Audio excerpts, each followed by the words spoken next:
자, 지금부터는 정책평가론으로 들어가 보도록 하겠습니다. 이 평가라고 하는 거 참 지긋지긋한데, 그죠? 여러분들이, 공무원이 돼서도 평가는 피할 수 없을걸요?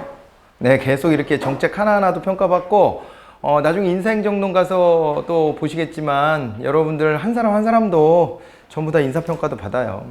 평가를 떠나서 살 수 있는 세상은 아닙니다. 뭐, 우리가 이제 경제활동을 하거나 하면 어디서나 평가를 받죠? 평가를 받는데, 아무래도 여러분들처럼 큰 조직에 들어가게 되면 평가가 좀 체계적인 거죠. 체계적이고 좀 냉정한 거지. 이렇게 뭐 내가 어디 가서 그냥 알바 하나 뛰었다 그러면 거기서도 평가는 있겠지만 그 평가라고 하는 것이 좀 주관적일 수도 있고 그냥 대충 하는 것일 수도 있고 뭐 그런데 이 큰 조직은 평가를 섬세하게 할 수밖에 없습니다. 그 기법을 발달시키기 위해서 노력하고 있고요. 그게 이제 개인의 인사평가든 아니면 정책에 대한 평가든 마찬가지입니다. 이 정책평가를 할 때에도 정책 결정할 때와 마찬가지로요. 어떤 그 우리가 인과관계 같은 것들을 밝히기 위해서 노력하게 되고요. 그 과정에서 회귀 분석 같은 과학적 기법 같은 게 주로 활용이 됩니다. 그래서 정책평가론도 좀 만만한 그런 단어는 아니에요. 요게 사실은 그렇기는 한데 한번 하나씩 한번 또 격파해 나가 보도록 그렇게 하죠. 정책평가론이다 라고 했을 때 일단은요, 평가의 유형들이 굉장히 여러 가지가 있을 수 있어요. 그런데 이제 시점 등등을 고려해서 이제 놓고 한번 얘기를 한번 해볼까요? 자, 이제 정책평가론으로 들어가 봅니다. 정책평가론 들어가 보면 평가에 이제 유형들이 있어요. 유형들이 있는데 어떻게 나눠서 봐야 되냐? 약간 좀 애매한 구석도 사실은 있기는 한데 여기서 이제 정책 결정이 이루어집니다. 정책 결정이 이루어지고 그 다음에 준비 과정을 거쳐서 여기서부터 이제 집행이 시작됐다라고 한번 해봅시다. 집행이 이루어져요. 그러면 집행이 쭉 올 거 아닙니까? 그죠? 집행이 쭉 올 텐데, 여기가 이제, 집행이 종결됐다라고 볼까요? 집행이 종료되었다. 요렇게 놓고 본다면, 그러면 어떻게 되냐면은요, 여기에서 일단, 오는 과정에서, 여기서 이제 집행이 이루어지기 시작했고, 여기 이렇게 오는 과정들이 있을 거 아닙니까? 오는 과정 중간중간에 하는 이러한 어떤 그 정책 평가를 우리가 형성평가라고 불러요. 형성평가. 옛날에는 이런 표현을 우리 학교 시험에서도 많이 썼었는데 요즘에 그런 시험이 다 없어졌죠. 형성평가는 진도 나가는 중간에 얼마나 잘 따라오고 있나 뭐 이렇게 하는 거예요. 우리가 이제 단원 끝날 때마다 거기다가 빈칸도 채워보고 이렇게 하는 것도 일종의 형성평가입니다. 요거를 잘 따라오고 있나 이런 걸 테스트 해보는 거고, 잘 못 따라오고 있다 싶으면은 조치가 취해져야 되잖아요. 그죠? 그걸 형성평가라고 보시면 되고, 어떻게 보면 이 형성평가는요, 모니터링 같은 개념일 수 있어요. 이게 이제 중간중간 모니터링을 하는 거죠. 모니터를 해가지고, 그래가지고 이게 잘 가고 있나? 이런 걸 보는 겁니다. 그런데 이거보다 더 중요한 거는 이제 뭐냐면은, 이게 이제 이렇게까지 다 집행이 되고 난 다음에, 집행이 종료되고 난 다음에, 그 다음에 하는 평가죠. 이제 요 시점에서 하는 평가다라고 보셔야 될 텐데, 여기다 이제 끝나고 난 다음에 바로 이루어지는 평가. 사실 뭐 여기에 맞춰도 되는데, 살짝 뭐 그 날짜에 바로 시작은 안 할 테니까, 개념은 저렇게 잡아봤는데요. 이렇게 이제 이루어지는 평가를 우리가 이제 총괄적 평가, 뭐 이렇게 볼 수 있습니다. 총괄평가. 전체적으로 다 이제 평가를 해야 될 거예요, 여기서는. 근데 여기에서 총괄평가할 때에도 어떤 평가가 이루어지게 되냐면, 이것이 이제 과정에 대한 평가도 이루어져야 돼요. 다 끝난 다음에도. 이 과정은 잘 우리가 설계한 대로 진행됐나? 이런 것들을 좀 봐야 될 거 아닙니까? 그래서 이 과정평가가 이루어져야 되고, 그 다음에 또 뭐가 있냐면요. 이것에 이제 영향평가 같은 걸 해야 되죠. 영향평가를 통해가지고, 이것이 우리가 의도했던 효과들을 만들어냈는지 이런 거를 봐야 돼요. 알겠죠? 네. 효과가 제대로 나왔는지 이런 것까지를 다 검토해 봐야 됩니다. 정책평가 유형을 이런 정도로 좀 나눠 보시고, 그 다음에 이제 그와 관련해 가지고 우리 교재가 또 이제 이야기하고 있는 것도 있을 텐데, 뭐 정책평가 왜 필요하냐 뭐 이런 얘기들을 한 거는 여러분들이 이제 한번 쓱 살펴보시고요. 이걸 한번 따라와 보세요. 우리 3번에 정책평가의 과정 해가지고 나와 있는 게 있을 거예요. 예? 3번, 분홍색 3번. 그 밑에 괄호 1번의 정책평가의 과정 이렇게 되어 있을 텐데, 그걸 한번 좀 보겠습니다. 이제 정책평가의 과정을 한번 볼게요. 과정 절차. 우리가 세부적인 그 과정 절차들이 다 있습니다. 보면은, 그죠? 뭐, 의제 설정에서도 중요하게, 우리가 이제 그 민주적 의사결정 과정이라고 할 수 있는 외부 주도형의 전개의 순서를 그대로 좀 따라가 봤었고, 그리고 또 우리가 이제 정책 결정에서도 이것이 어떻게 결정이 이루어지는지를 봤었고, 집행에서도 살짝만 언급해서 그렇지 집행 과정에서도 그 과정을 들여다봤습니다. 그리고 이제 평가에서도 과정이라는 게 나오게 되는데, 일단은 이제 정책 목표를 다시 한번 확인해 줘야 돼요. 우리 원래 정책 목표가 뭐였지? 라고 하는 거, 정책 목표에 확인이 있어야 되고요. 정책 목표를 확인했다는 얘기는 이제 정책에 대해서 우리가 평가를 하려면 이게 원래 무슨 정책이야 라고 하는 것을 좀 들여다 봐야 되는 거잖아요. 그죠? 예, 이제 그거를 먼저 좀 봐줘야 되고, 그 다음에 이제 뭐가 있냐면은요, 평가성 사정 같은 것들을 좀 해봐야 돼요. 정책 목표 확인하고, 그 다음에 요게 좀 중요한데, 평가성 사정. 요게 일종의 이제 메타 평가에 해당되는 겁니다. 메타 평가. 메타라는 말이 붙으면 한 단계 위에서 내려다본다라는 개념처럼 받아들이세요. 그래서 메타평가는 평가에 대한 평가라는 겁니다. 이게 메타평가라는 얘기는 평가에 대한 평가예요. 평가에 대한 평가. 이렇게 해가지고 지금 이 평가가 옳아? 방향성이 맞아?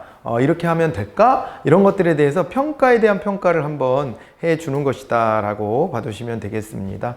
자, 이렇게 하고 그 다음에는요, 인과 모형을 만들어야 돼요. 왜냐면 이게 말씀드렸잖아요. 우리가 정책 결정할 때도 인과성 중심으로 본다라고 했는데, 평가할 때도 그러면 그 결정할 때 인과성이 됐어?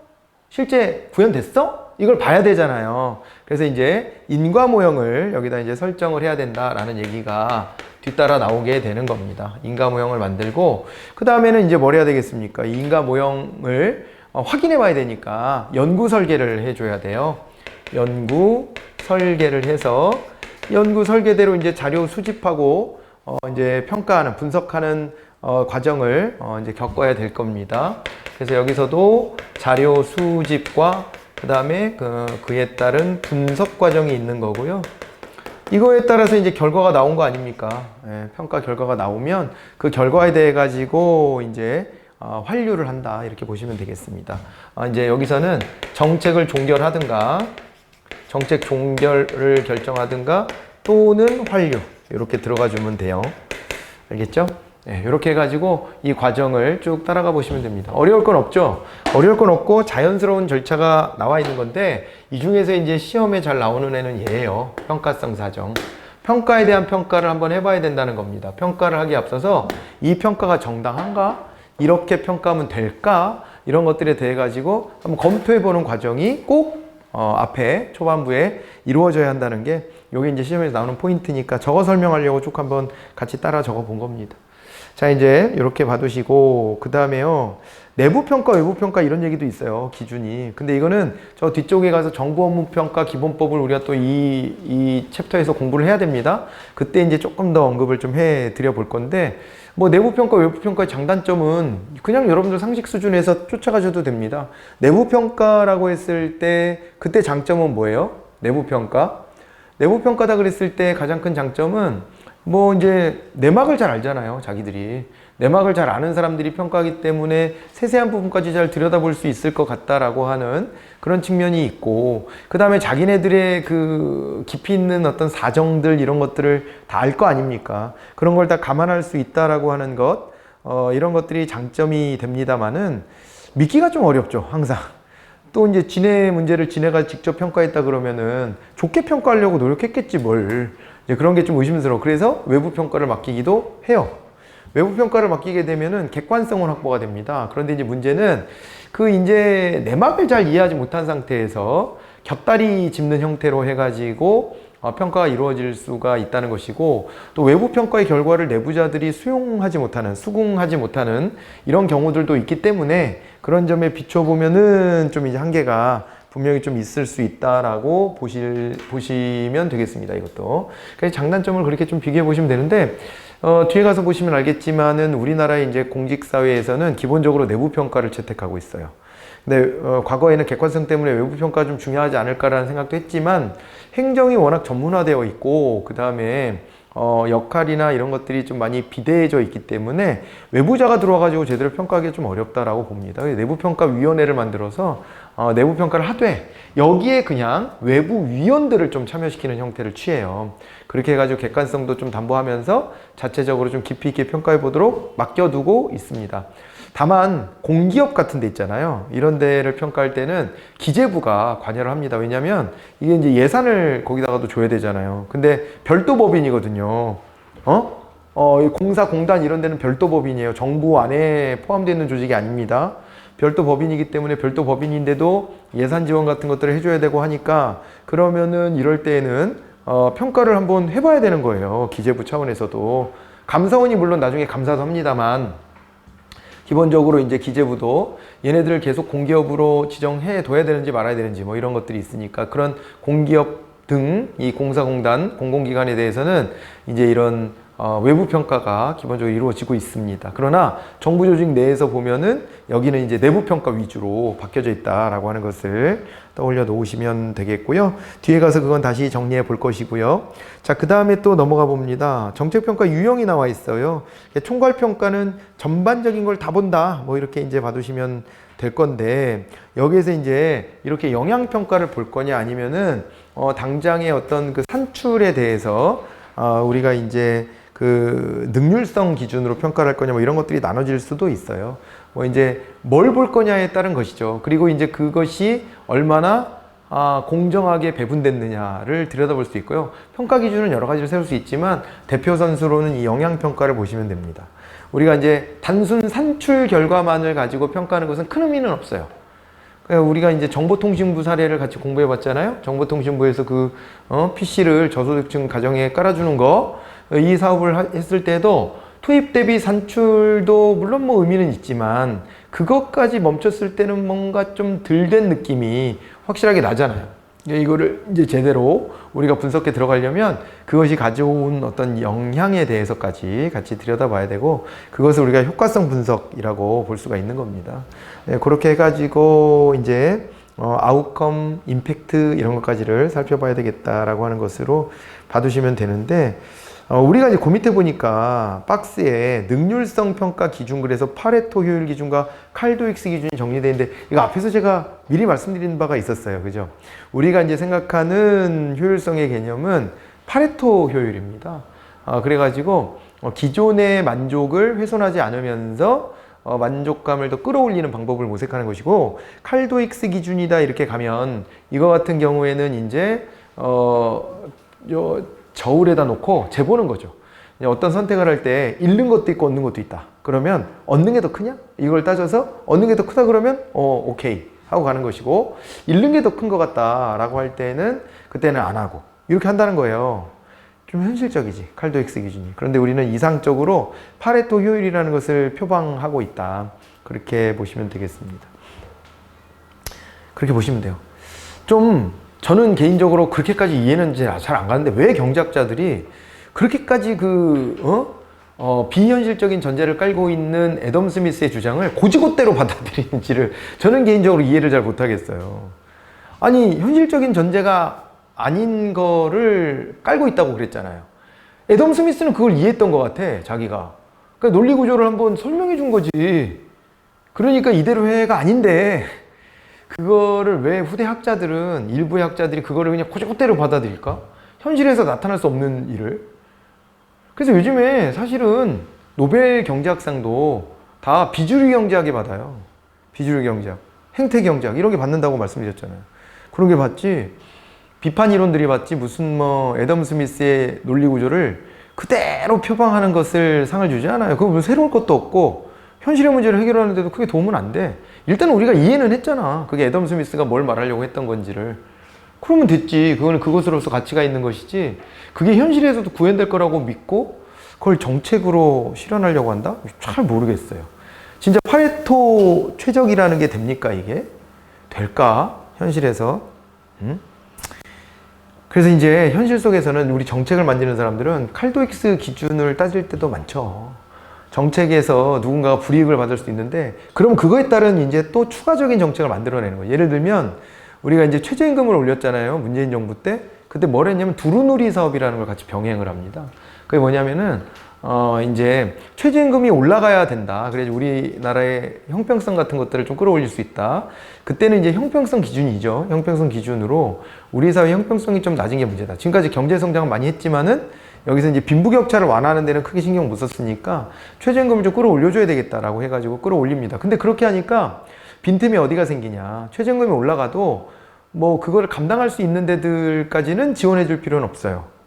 그럴 때는 그 기업들이 더 나눌 수 있는데 노동자들에게 노동의 가치를 제대로 인정을 안 해줬다라고 평가할 수도 있는 거라, 그거는 당신네들 이윤이 좀 줄어들더라도 거기다가 조금 더 나눠줘 이렇게 하면 그만이에요. 그런데 문제는 이 자영업자들이 있거든요. 자영업자들 중에서도 한계 기업들이 많아요. 그러니까 이게 겨우겨우 버티는 데들이 있습니다. 그런데 거기에 이제 알바비 같은 게 최저임금으로 올라가 버리면 이런 데는 고통스럽단 말이에요. 그리고 이제 정식 고용을 하면 4대 보험 같은 거 있잖아요. 사회보험. 이거 비용도 올라가고 하거든요. 그래서 이런 것들을 갖다가요, 최저임금이 올라서 부담을 더 크게 느낄 수 있을 만한 부분들을 정부가 지원해주는 정책 같이 썼어요. 한시적이긴 하지만. 문재인 정부 때. 그 타격을 몇 년 사이에 좀 흡수해 주려고 했던 겁니다. 근데 그런 게 바로 뭐냐면 칼도익스 기준으로 측량을 해본 거지. 그래서 우리 사회 최저임금을 올리는 것이 과연 더 이로운가? 아니면은 더 나쁜가? 이거를 재봤는데 할 필요가 있다라고 본 거예요. 근데 거기에서 희생되는 사람들도 사실상 경제적 약자에 좀 해당될 수 있어. 일반 자영업자들이면. 그러니까 여기다가 보완책을 써가지고 이것도 끌어올리려고 했던 것이지, 이게 이제 우리가 뭐 파레토 최적의 개념으로 해가지고 이걸 분석해서 들어갔다 이렇게 보기는 어렵잖아요. 맞나요? 그걸 누가 해? 할 수 있나? 경제학 박사들은 할까? 못한다고 봅니다. 예, 그렇게까지는 어렵고 비슷하게는 접근은 하지. 근데 완벽할 수는 없기 때문에 우리가 칼도익스 기준도 이 정책학에서는 쓸 수밖에 없는 기준이 아니겠나 이렇게 보기도 합니다. 자, 이제 그렇게 봐두시고요. 이제 과정평가에 대한 얘기가 나와 있는데, 이거를 아직 정책이 끝나지 않았는데, 집행이 끝나지 않았는데 중간에 하면 형성평가가 되는 겁니다. 과정평가 일부일 수도 있는 거죠, 얘도. 그렇게 봐두시고, 그 다음에 이제 다 끝난 다음에는 이제 인과관계 경로평가 같은 것부터 해가지고 모니터링 같은 것까지 쭉 따라갈 수 있죠. 모니터링을 제가 여기다 써드렸습니다만은 하나하나의 모니터링은 여기에 해당돼요. 그러지만은 끝나고 보면은요, 모니터링이 계속 있었던 거지. 쭉 따라갈 수 있는 거니까 별개로 이렇게 써놓고 있는 겁니다. 그렇게 그냥 나눠주시면 되고, 그리고 평가 시기에 따라서는 사전평가, 형성평가, 평가성 사정, 여기다 써놨네. 평가성 사정, 그죠? 이런 얘기도 합니다. 그래서 이제 이거는 평가에 앞서서 평가 자체를 평가하는 평가성 사정이라는 것도 있다. 이렇게 봐두시면 되겠습니다. 자, 이제 그렇게 봐두시고, 그 다음에 넘어갈게요. 예. 그리고 이제 넘어가서 보면은 정책평가 과정의 구체적 고찰 이렇게 나와 있습니다. 여기서 다시 한번 나카무라 스모루드가 나와요. 나카무라 스모루드가 계속 쫓아다니는데, 우리가 정책결정론에서는 나카무라 스모루드가 뭘 얘기했었냐면, 정책결정할 때 소망성과 실현 가능성이라고 하는 거 있잖아요. 그 두 가지 기준을 제시해 줬잖아요. 그죠? 거기 세부 항목들도 물론 넣어줬지만 소망성과 실현 가능성 기준을 줬었고, 정책 집행론에서는 뭘 줬어요? 정책 집행론에서는 고지협재관을 줬잖아요. 고지협재관을 줬는데, 여기서는 정책평가 할 때에는 지금요, 요게 이제 그 방법론이 뒤에 나와 있죠. 기술적 계량적 환류를 할 것이냐, 비계량적 환류를 할 것이냐, 뭐 이런 얘기들을 했다는 거예요. 그죠? 그리고 거기에 초점을 어디에다 맞춰야 되냐, 결과에 맞춰야 되냐, 아니면은 이제 능률성에 맞춰야 되냐, 뭐 아니면은 또 이제 그 소비자에 대한 대응성에 맞춰야 되냐, 뭐 이런 얘기들이 나와 있어요. 근데 이 얘기가 시험에 나오면 좀 복잡하겠어요, 보니까. 그죠? 근데 시험에 거의 안 나오니까 나카무라 스모루드가 여기까지 쫓아갔구나. 근데 시험에 나온다면, 뭐 시험에 나올 확률이 별로 없지만 나온다면 딴 거 뒤에 거 보지 말고요, 앞에 거 그 두 줄만 좀 보실래요? 고지협재관, 요 정책 집행 모형별로 해가지고 평가 기준을 각각 효과성, 능률성, 주민의 만족도, 그 다음에 대응성, 체제 유지도, 이렇게 해가지고 기준 제시를 했다. 정도까지만 조금 뭐 혹시 모르니까 그 정도까지만 좀 대응한다고 보고 나머지까지를 뭐 공부해 두실 필요까지는 없다. 전혀 없다. 이렇게 말씀드리고 넘어가 보도록 하겠습니다. 자, 이제 그 정도 하고요. 인과 모형의 이제 설정 이렇게 해가지고 나와 있고요. 거기에 뭐 변수들에 대한 얘기들이 나와요. 이제 여기서부터 이제 본격적으로 우리가 좀 공부를 해 들어가야 합니다. 우리가 여기서 인과 모형을 설정한다라고 했는데, 인과 모형을 설정할 때 우리가 이제 회귀 분석이라는 것을 앞에서 좀 들여다본 바가 있어요. 미래 예측할 때 회귀 분석을 한다. 그 틀을 좀 가지고 올 거예요. 이 인과 모형이다라고 하면 요거는 어떻게 되냐면 이제 독립 변수가요 있고요. 독립 변수가 있고 독립 변수가 영향을 줘서 종속 변수의 결과값이 나오는 겁니다. 이렇게 나오는 거예요. 독립 변수가 투입돼 가지고 이거에 따라서 이제 종속 변수가 만들어지는 거거든요. 이렇게 만들어지는데, 자, 이렇게 가는데, 독립 변수다라고 하면 이거는 이제 x 변수가 되고요. x 값이 되고, 얘가 이제 원인이 되는 변수입니다. 이 독립 변수는. 그리고 이제 종속 변수다라고 했을 때는 y로 보통 표시를 해요. y로 표시를 하고, 이거를 결과값이다 이렇게 보죠. 결과값이다. 우리가 수학에서 x, y 함수 관계 나타내잖아요. 그걸 그대로 여기다가 집어넣어 놓고 있습니다. 원래는 그래서 요것만 딱 이렇게 확립이 되어야, 요렇게까지만 확립이 되어야 인과성이 제대로 밝혀졌다라고 보는 거예요. 네. 요렇게까지만 봐야 돼. 원래는 요것만 있어야 돼. 요것만 있을 때 우리가 뭐라고 한다? 요것만 있을 때 요거를 이제 인과성이 확인이 됐다. 이렇게 이제 보는 거거든요. 알겠죠? 딴 게 끼면 안 돼요. 그런데 인과성을 갉아먹는 Z 변수들이 있어. Z 변수. Z라고 우리가 또 이니셜 붙여놨습니다. Z 변수들을 좀 잘 봐두셔야 돼요. Z 변수들이 있는데 뭐가 있냐면 이런 게 있어요. 앞에서요, 독립 변수가 움직이게끔 영향을 미치는 변수가 있을 수 있어요. 이게요, 이제 먼저 움직여야 되는 거라 선행 변수라고 얘기하거든요. 이 선행 변수가 있을 수 있다는 겁니다. 선행 변수. 만약 선행 변수가 없다면 그러면 독립 변수가 작동을 안 해버려. 안 해버려. 그렇게 된다면 이 인과성이 좀 무너지지 않아요? x 때문에만 y가 와야 되거든. 근데 x 때문에만 y가 왔다고 볼 수 없고 앞에 있는 선행 변수까지 고려를 해야 돼. 그 인과성이 무너진 겁니다. 이게 과학적으로 듣고 보면. 자, 요게 있을 수 있고, 이 선행 변수가 있을 수 있고, 그 다음에 또 뭐가 있냐면 독립 변수의 결과예요. 그리고 종속 변수의 원인이 되는 거야. 요런 변수가 있는데 요거를 우리가 이제 중간에서 매개 변수라고 합니다. 매개 변수. 이것도 Z 변수가 되는 거예요. 이것도 Z 변수야. 매개 변수. 매개 변수가 없으면 X가 다이렉트로 Y에 영향을 못 줘. 중간에 끼어 있어, 뭔가가. 그럼 이것도 바이어스예요. 그렇게 봐야 되고요. 요 양쪽에 이제 영향을 두루두루 미치는데 이런 변수들이 있는데, 뭐 이를테면 여기에는요, 억제 변수가 있을 수 있어요. 억제 변수. 억제 변수는 요거는 이제 둘이 원래 인과관계가 있는데 인과관계가 없게끔 보이는 거, 이런 거를 억제 변수라고 하기도 하고, 그 다음에요, 여기에서 이제 혼란 변수 같은 것도 있어요. 혼란 변수는 인과성의 정도를 헷갈리게 만들어 버리는 이런 경우가 있기도 해요. 이런 것들도 있고, 그 다음에 허위 변수도 있어요. 허위 변수는요, 둘의 관계가 없는데 있는 것처럼 보이게 하는 거예요. 인과성이 없는데 있는 것처럼 보이게 한다. 이렇게 봐두시면 되겠습니다. 아시겠죠? 네. 그렇게도 되고, 그 다음에 또 이제 왜곡 변수도 있어요. 왜곡 변수. 뭐 등등입니다. 이것만 있는 게 아니에요. 연구자들이 이런 거를 잡고, 요런 걸 찾아내기 때문에, 이런 이제 Z 변수들이 존재한다라고 하는 것을 같이 함께 들여다보시면 되고요. 요거에 대해서 구체적인 설명을 우리 교재를 통해서 한번 볼게요. 자, 이런 애들이 있는데, 이런 애들을 이제 Z 변수라고 하죠.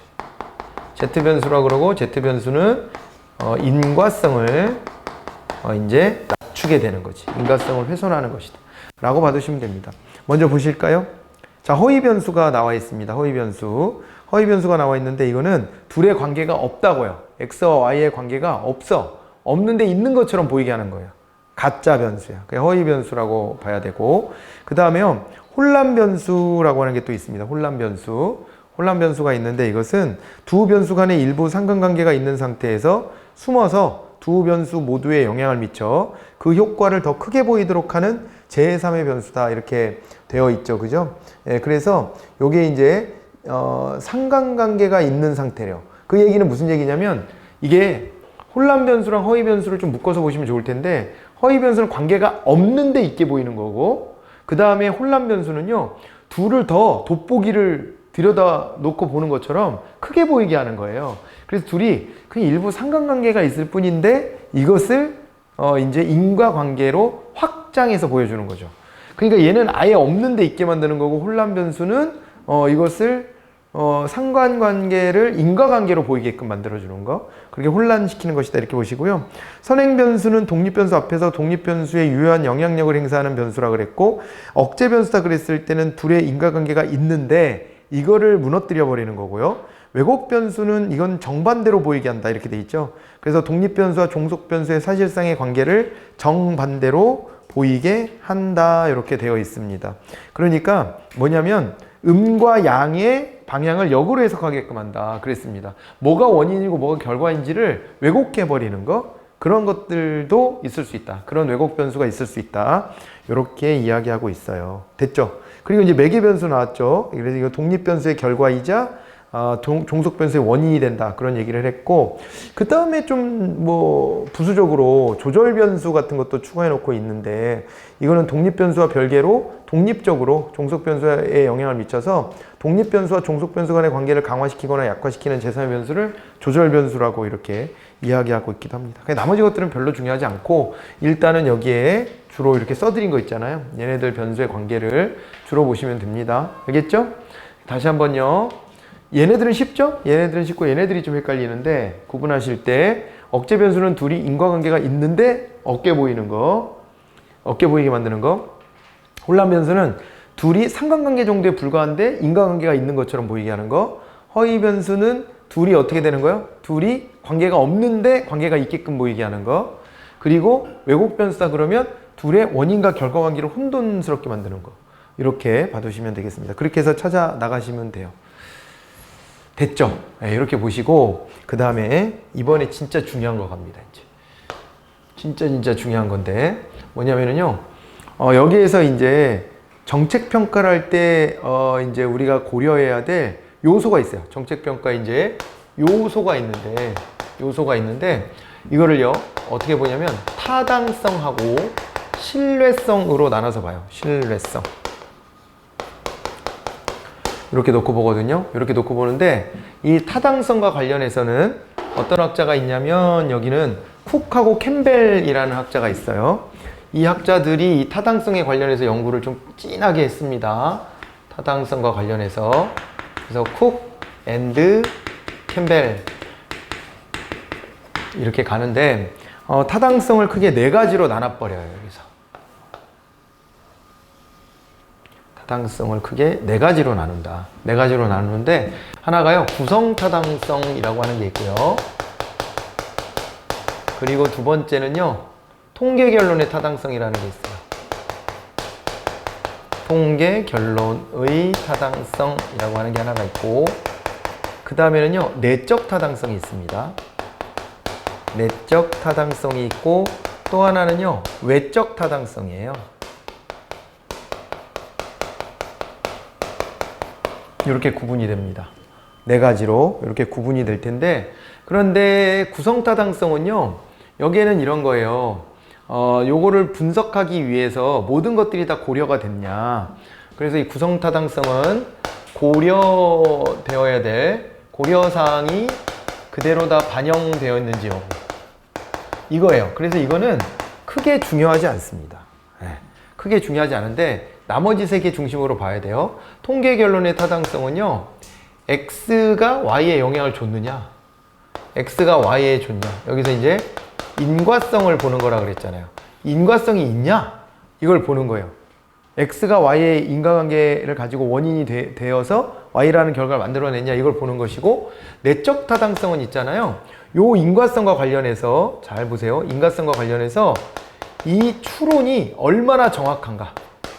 추론의 정확도예요. 달리 보면 순도입니다. 순도. 진짜 Y는 오로지 X로만 인해서 나타났냐 이런 거예요. 그러니까 반지를 갖다가 보여줬다. 반지를 전문가한테 보여주고 이거 지금 금 맞아요? 이렇게 물어봤어. 금 맞아요? 그랬더니 금이야. 이렇게 되면 그게 통계결론의 타당성이에요. 일종의 통계결론의 타당성인데, 순금이냐 아니냐, 이게 12K냐 18K냐 24K 순금이냐, 요 순도를 보는 게 내적 타당성이에요. 금은 금인데 진짜 순금이냐, 요거를 보는 거를 내적 타당성이라고 보시면 돼요. 그러니까 X가 Y에 영향을 준 건 맞는데, 인과성이 있는데 100이야? 100%야? 이렇게 보는 거죠. 100%야? 그걸 내적 타당성이라 그래요. 그러니까 우리가 제일 중요하게 보는 건 이 중에서도 이 내적 타당성입니다. 이 순도, 추론의 정확도라는 표현으로 시험에 많이 나오거든요. 추론이 얼마나 정확했나. 이 타당성은 내적 타당성으로 봐야 돼. 즉 X가 Y에 영향을 줘서 나왔어. 그러니까 우리가 정책이라고 하는 거를 X로 봐야 되죠. 정책을 X 투입했어요. 그랬더니 그거에 대한 효과 Y가 나타나야 되는 거잖아요. 맞아요? 결과, 영향이 Y로 나타나는 거예요. 이 정책 때문에 이 결과가 나온 게 맞아? 라고 하는 질문이거든요. 거기에 대해서 답을 찾아보는 거예요. 그럴 때 100%입니다. 100%. 이러면 내적 타당성이 확보된 거예요. 100%입니다. 이 정책 안 했으면 이건 절대 나올 수 없는 효과였어요. 이렇게 보는 거죠. 예를 들면 요즘에 논란이 되고 있는 그런 거 있잖아요. 저기 있잖아. 경기도에서 제일 먼저 했던 건데, 경기도에서 제일 먼저 했던 건데, 경기도에서 지역 카페? 이런 걸 했잖아요. 지역 카페. 그래가지고 그거 좀 재미 좀 봤는데. 지역 카페. 지역 카페 충전해놓고 소비하면, 그러면 거기서 내가 예를 들어 10만 원을 충전했다 그러면 11만 원을 쓸 수 있게 해주고 막 그러잖아요. 그렇게 해주니까 10%를 더 보태주는 거예요. 어디 가서 내가 돈을 10% 이자를 받겠어. 근데 이건 소비해야 되는, 어쩔 수 없이 저축도 못하고 써야 될 돈인데 거기다 10%를 얹어주니까 엄청난 혜택이야. 그죠? 네. 근데 그거를 이제 원래 전 정부가 한 거는 안 좋아해. 이게 전 정부가 한 거 안 좋아하는데, 전 정부는 지역 카페에 대해서 좀 친화적이었고요. 그거를 주도했던 사람이 지금 대통령 선거에서 떨어진 사람. 그거 원래 아이디어를 어떻게 보면 전국적으로도 그 유행을 좀 불러왔던 인물이거든요. 그러니까 현 정부는 이거를 자기 스타일로 바꾸고 싶을 거예요. 뭘 하더라도 한다고 쳐도. 그런데 이제 기본적인 방향은 또 이렇게, 이게 일종의 국민들한테 현물급여처럼 주는 건데, 현금급여처럼 주는 건데, 이런 정책 자체를 또 선호하지 않을 수도 있어요. 보수 세력은. 그래서 이거를 지금 예산을 다 삭감했죠. 중앙정부가 지방자치단체한테 이거를 보조해줘서 이루어진 정책입니다. 그런데 이제 그 돈을, 아니 지자체 사업이니까 지자체들이 알아서 해. 그렇게 지금 정책 방향을 바꿔서 지자체들이 하기 어려운 상황에 놓였어요. 지금. 예. 그래서 사실상 지금은 좀 위축될 수밖에 없는 상황이 돼버렸는데, 아무튼 간에, 근데 이제 이거에 대해서 반발하는 쪽에서는 주장하면, 단지 그냥 이게 현금 살포가 아니다. 현금 살포에서 그냥 인기를 끌기 위한 정책이 아니었다라고 항변하는 거예요. 뭐였냐? 물어보면은 그거를 통해서 동네 자영업자가 살아났다 이러는 거예요. 이 예를 한번 끌어내려고 한 거예요. 그러면 진짜로 그렇게 지역 카페를 하면 동네 자영업자가 살아나는 거 맞아요? 맞을까? 일단은 통계 결론에 타당성이 없진 않은 것 같아. 왜냐면은 이게 그 지역 카페를 충전해서 쓰면 어디서만 쓸 수 있냐면 자기네 지역 한계가 있습니다. 그것도 이제 시군 구 단위로 나눠져요. 시군 구 단위로. 그래가지고 요게 이제 시군 구까지는 하지 말고 시군 단위로, 시군 단위 정도로 나눠져요. 왜냐면은 이제 구는 보통 이제 특별시 광역시 밑에 있는데, 그런 데들 같은 경우에는, 그런 데들은 하나의 도시처럼 여겨져서 그냥 한 덩어리로 퉁 치거든요. 그렇게 되고, 구는 빼고, 그래서 하나의 도시에서 그냥 형식적으로 구를 나누는 거예요. 편의상. 그렇게 나누는 거고, 하나의 생활권으로 나누면은, 이건 옛날부터 생활권이 나눠져 있던 데가 시하고 군이에요. 시하구군. 그래서 보통은 시군 단위로 나눠져서 하는데 이건 지방자치할 때 좀 우리가 더 이해를 해보면 되고요. 어쨌거나 시군 단위로 쪼개져 가지고 예를 들면 파주시의 그 카드, 지역화폐 카드를 가지고서 고양시 경계 넘어와서 쓸 수가 없어. 붙어 있어도. 무슨 말인지 알죠? 그러니까 이게 지역 섹타를 정해놨단 말이에요, 일부러. 지역 섹타를 정해놨고, 그 다음에 되는 데가 있고 안 되는 데가 있어요. 이걸 쓸 수 있는 데는 자영업자 같은 데들, 가게에 가서는 쓸 수 있는데, 마트 같은 데서는 못 씁니다. 마트라든가 뭐 대형 프랜차이즈라든가 이런 데는 못 씁니다. 그런 데들은 못 쓰고 편의점이 되냐 마냐가 애매한 건데, 편의점주들은 자영업자 아니냐? 그래가지고 사용하게끔 해주는 경우들도 있고 그래요. 그래가지고 그런 정도로 이게 한번 걸르기 때문에, 걸러서 가기 때문에 이것이 지역의 자영업자들한테 보탬이 되는 건 사실이에요. 소비가 더 촉진되니까 10%만큼 돈을 더 쓴다는 얘기잖아요. 그렇게 되니까 그만큼 이제 가게 되긴 할 텐데, 추론의 정확도는 몇 %쯤 될까? 이거는 진짜 우리가 판단할 수 있는 영역이 아닙니다, 전혀. 이런 건 예측이라도 되는데, 이거는 학자들이 진짜 이거는 분석을 똑바로 해내야 되는 거예요. 이 정책으로 인해서 이 정책의 효과가 그 10%를 더 보태준 게 지역 자영업자한테 100% 갔냐, 이걸 봐야 되는데, 글쎄 아닐 수도 있을 것 같아. 아닌 면도 있을 것 같아. 왜냐면 내 생활비를 딱 고정해서 쓰던 사람이, 나 생활비 한 달에 100만 원이야?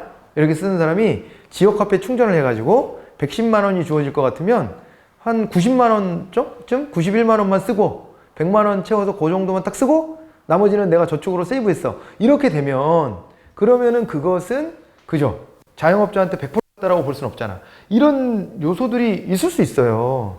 내가 쓰는 규모를 키웠다라기보다는 그냥 이거는 저 지자체가 돈을 보태주니까, 그러니까 그걸 가지고 좀 절감해서 생활비를 아꼈어요 정도가 될 수도 있거든요. 이게 소비 진작 효과가 100이 될 수는 없을 거야. 완벽하게 그걸 다 소비로만 다 썼다라고 하기에는 충전을 내가 조금 덜 하면 되는 거니까, 기존에 쓰던 생활비에서. 그렇게 할 수 있기 때문에 이게 이제 이 효과가 100%다라고 말할 수 없지. 내적 타당성이 100이 나오기는 어려울 거예요. 계산을 해봐도. 근데 그게 어느 정도 높냐 낮냐의 정도로 봐야 되는 거예요. 이런 거를 연구하는 거예요. 이게 내적 타당성입니다. 돼요? 사례가 좀 될까? 그렇게 받으시고, 그 다음에 외적 타당성이다라고 하면 이거는 뭐냐면은요, 얘는 이렇게 봅니다. 이 내적 타당성이 나왔잖아요. 추론의 정확도가 있었대. 근데 아무튼 요걸 타고 내려와서 여기서는요, 확장성을 보는 거예요. 그래서 요거는 일반화의 정도예요. 일반화의 정도를 보는 거다. 일반화한다는 얘기는 이렇게 연구된 결과가 여기에만 멈추지 않고 유사 사례에도 확장될 수 있지 않을까? 이렇게 보는 거거든요. 그러니까 하나의 정책을 이렇게 추론해내면, 그러면은 그걸 가지고 유사 정책들에 대해서도 대입을 그대로 해볼 수 있지 않을까라고 보는 게 외적 타당성이다. 이렇게 보는 겁니다. 알겠죠? 이렇게 가는 것인데, 그런데 이걸 어떻게 봐야 되냐면요. 자, 보세요. 이걸 해낼 때 x가 y로 가는 거 있잖아요. 이거를 우리가 이제 실험법을 쓰는 거예요. 실험법을 쓰는 건데, 이 실험법이 어떻게 나눠지냐면 두 가지 종류로 나눠질 수 있어요. 하나는 이게요, 진실험이라는 게 있고요. 또 하나는 준실험법이 있어요. 준실험법. 그리고 이거와 대응해서 비실험법도 있을 수 있어요. 될까요? 비실험법까지 가능합니다. 이렇게 가능한데, 우리가 이제 실험법 중에서도 찐 실험법이 있고 준 실험법이 있다. 이렇게 지금 나눈 것 아니겠습니까? 그렇게 나눴을 때 이 진실험을 기준으로 먼저 좀 설명을 해볼게요. 그렇게 하면은 보세요. 동질성을 갖는 모 집단을 구해와야 돼. 동질성을 갖는 모 집단이 있습니다. 동질성을 갖는 모 집단. 모 집단. 자, 여기 이제 모 집단이에요. 모 집단. 엄마 집단. 왜 이런 거 쓸 때는 아빠를 안 쓰고 항상 엄마를 쓸까? 성차별 아니야, 이거? 그렇게 보여지기도 하는데, 아무래도 모라는 말을 쓰는 게 좀 더 푸근해, 느낌이. 그죠? 모 집단. 그래서 이게 결국에는 동질성을 가진 하나의 덩어리 집단이라고 보고요. 전체 집단이라고 보고, 요 안에서요, 이걸 둘로 쪼갭니다. 둘로 쪼개는데 하나는 뭐냐면은 이거를요 통제 집단이라고 불러요. 내지는요 비교 집단이라고 해도 돼요.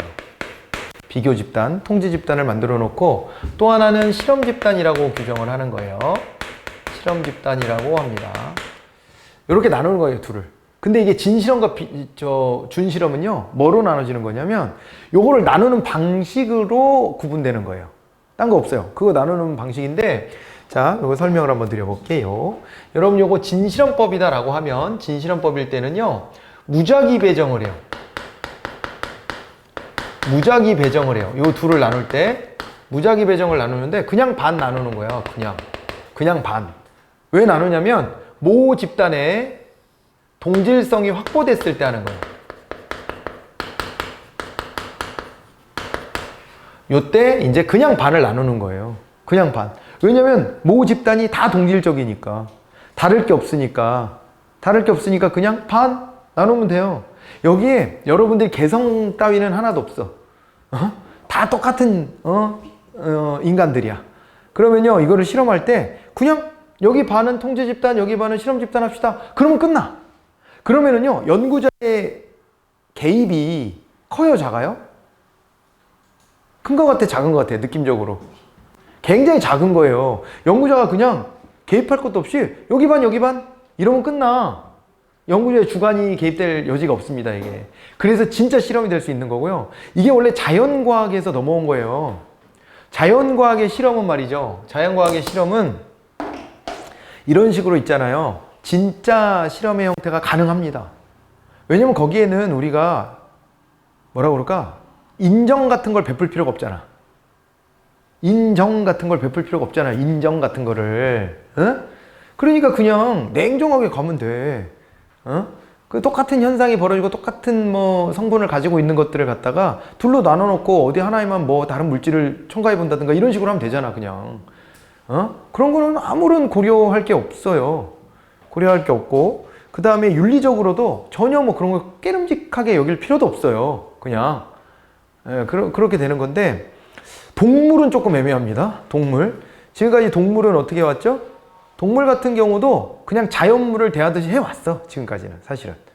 여전히 많이 쓰고 있는 게 흰쥐 같은 거잖아요. 흰쥐 같은 거는 그냥, 근데 흰쥐도 어떤 성향이 있을 수도 있는데 동물이니까. 근데 그냥 그 정도의 차이는 그냥 무시하고 흰쥐를 뭐 둘을 놓고 하나에다가 뭐 어떤 자극을 줘보고 뭐 이런 걸 하잖아요.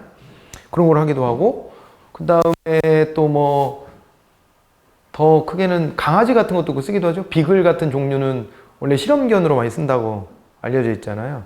근데 요즘에는 이제 좀 달라졌지. 근데 방금 전에 이제 강아지 얘기를 일부러 꺼냈는데, 이 강아지에 대해서는 우리가 감정이입이 많이 돼 있어. 지금.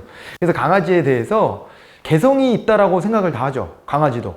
그래서 강아지 뭐 심리치료도 받고 뭐 별짓 다 하잖아. 강아지의 성향에 맞춰가지고 뭐, 그죠? 예, 훈육도 좀 달라져야 된다라고 보고.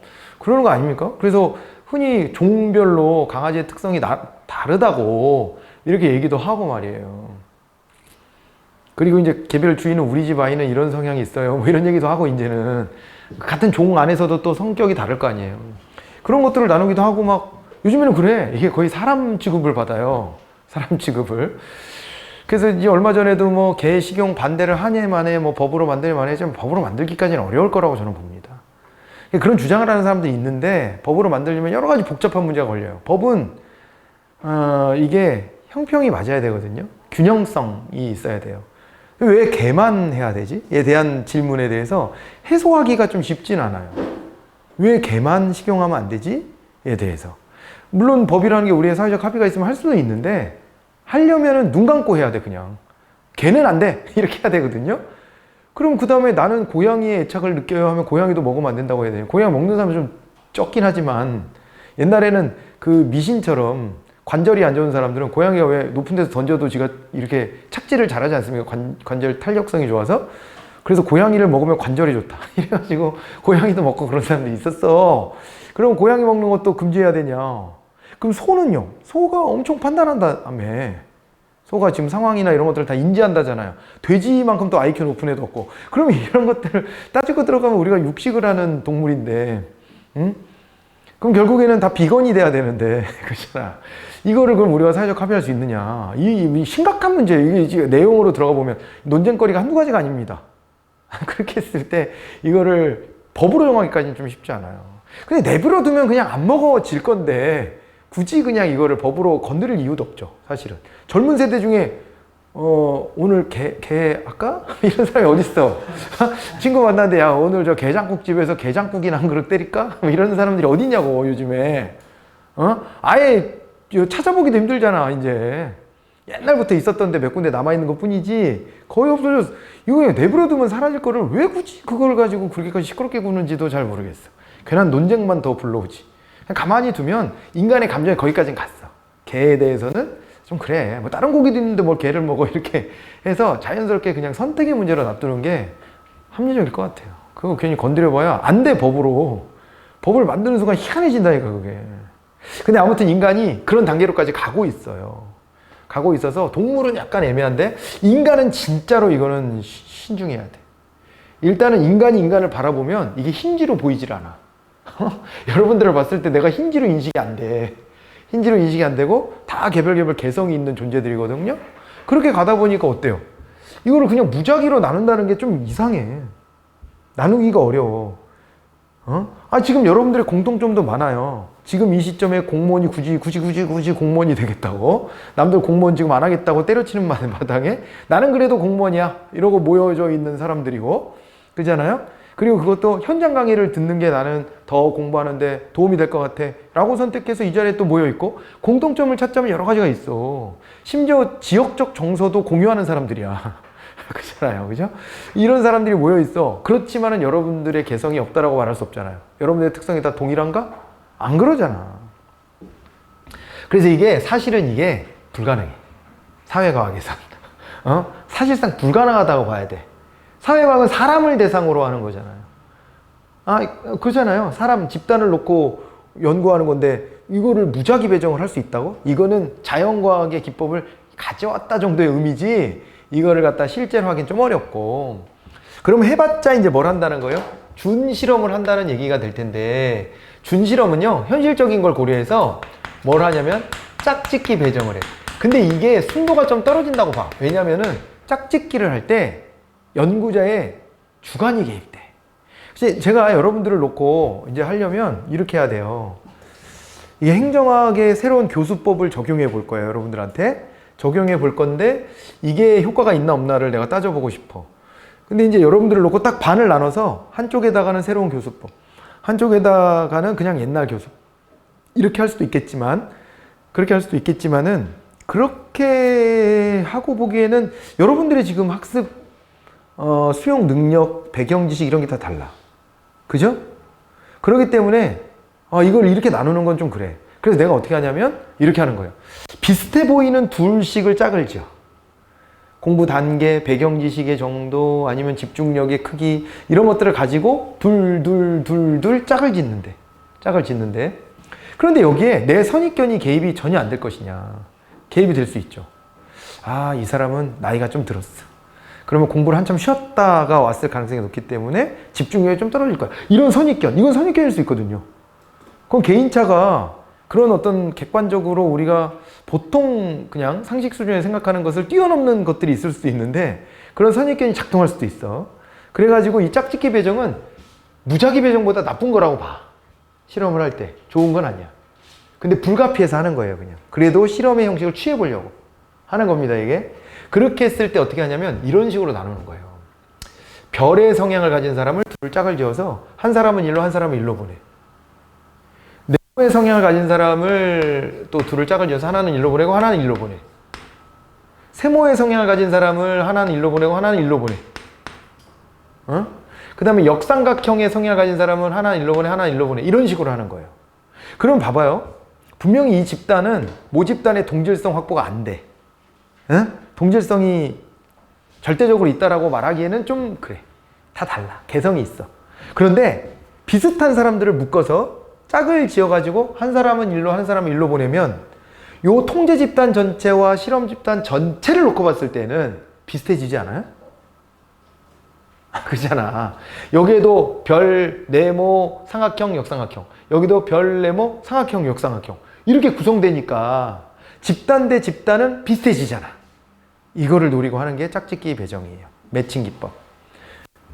요거 시험에 자주 나옵니다. 무작위 배정과 짝짓기 배정으로 저 둘을 구분하는 거예요. 알겠죠? 이렇게 나누는 것이고, 이랬을 적에 이 통제 집단과 실험 집단이 집단 대 집단으로는 동질적이라는 것을 사전에 이제 검사를 해봐야 됩니다. 이게 사전 검사를 둘 다 해봐요.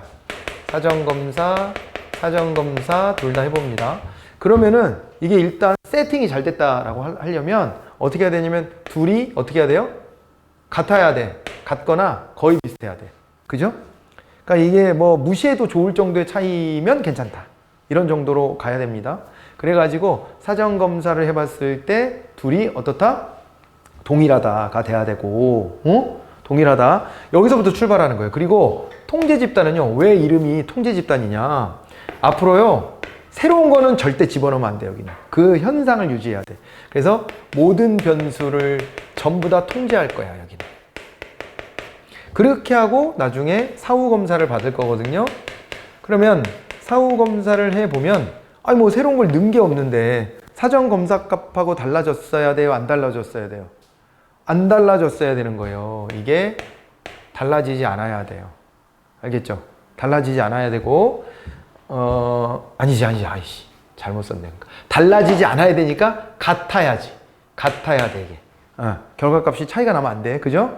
같아야 되고. 그런데 이제 여기는 어떻게 할 거냐면, 여기는 하나의 변수는 들 거야. 그게 바로 뭐냐면, 독립변수예요. 독립변수를 X값으로 봤더니, X값으로 봤는데, 얘를 투입을 하는 거예요, 여기다가. 얘를 투입을 합니다. 이렇게 투입을 해요. 그렇게 해놓고 사후 검사를 하는 거예요. 이 사후 검사를 하면 어떻게 되겠습니까? 여기서 나오는 결과값이 이게 종속 변수가 되는 거죠. 이게 도출되는 겁니다. 맞아요? 이 과정을 거치는 거거든요. 그래서 얘랑 비교해 보려고 얘를 비교 집단이라 하는 거야. 통제 집단을. 차이가 어떻게 벌어졌나를 보려고. 그렇게 하면 어떻게 돼야 되냐면 이 사후 검사 값은 이 실험이 잘 됐다면 얘는 달라졌어야 돼. 같으면 안 돼, 이제. 같으면 안 되지. 그잖아요? 얘만 X 변수를 투입했으니까. 그렇기 때문에 얘 입장에서 보면은요, 얘와 얘도 같지 않아야 돼요. 사전 검사와 사후 검사 값이 같으면 안 돼. 맞아요? 됐죠? 이렇게 정리해 놓으세요. 이런 도식, 어디서도 볼 수 없는 도식이야. 내가 개발한 거니까. 다. 그래서 이런 형태로 쭉 따라가시면 됩니다. 이런 형태로 쭉 따라가시고, 그 다음에 이제 중요한 건 뭐냐면, 여기까지가 이제 기본적인 정리고, 다음 시간에는 좀 뭐를 할 거냐면, 여기에서요, 이 내적 타당성을 100%로 가져오는 게 좋은데, 안 된다 그랬잖아요. 이게 왜 안 될까? 이거를 봐야 돼요. 그러면 거기에는 하나의 요소는 아까 봤었던 Z변수 때문에 그럴 수도 있어. 그럴 수 있지만 이거 말고도 얘를 저해하는 요인들이 있어요. 내적 타당도의 저해 요인들이 있어. 그게 이 과정 속에서 이제 녹아서 설명이 될 수 있어요. 그리고 또 얘 말고도 외적 타당성이 있죠. 이렇게 이제 순도를 확인한 걸 가지고 유사사례에 적용하려고 할 때도 일반화가 좀 어려운 경우들이 있어. 그럼 그거를 저해하는 요인들은 뭘까? 외적 타당성 저해 요인이 있어. 시험은요, 내적 타당성 저해 요인과 외적 타당성 저해 요인에서 제일 많이 나와. 요 파트에서 보면. 그 시험에서 엄청 많이 나오는 부분이에요. 그래서 그 부분은 다음 시간에 끊어서 갈 겁니다. 끊어서 갈 거고, 일단은 그 타당도에 대한 얘기를 한번 보시면 네 가지로 나눠져 있는 거 있고요. 그 다음에 신뢰성이 나왔는데, 신뢰성은 별건 아니고, 신뢰성은 뭐냐면은 얘는요, 일관성이에요. 어떤 형식으로 테스트를 해보든 테스트의 결과값이 바뀌면 안 돼.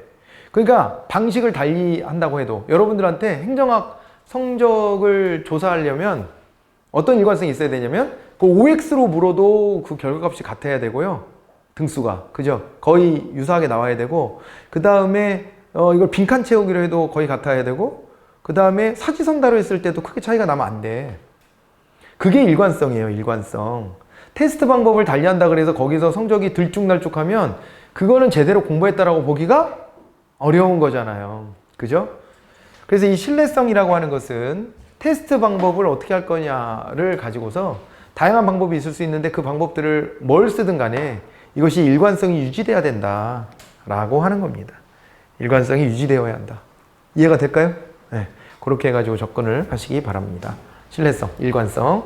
이건 별건 아니에요. 그래서 이제 방식은 뭐 집단을 둘로 나눠서 여기도 테스트해보고 여기도 테스트해본다도 있고 아니면은요, 테스트 문항 같은 게 여러 개일 때는 문항을 반만 해서 먼저 물어보고 나머지 반을 또 물어볼 수도 있고, 그 다음에 또, 뭐 이제 아까도 말했지만 양식을 사지선다로 했다 주관식으로 바꿨다 이렇게 할 수도 있고 뭐 그런 기법들을 썼을 때도 결과값이 크게 달라지면 안 된다. 이게 이제 신뢰성이에요.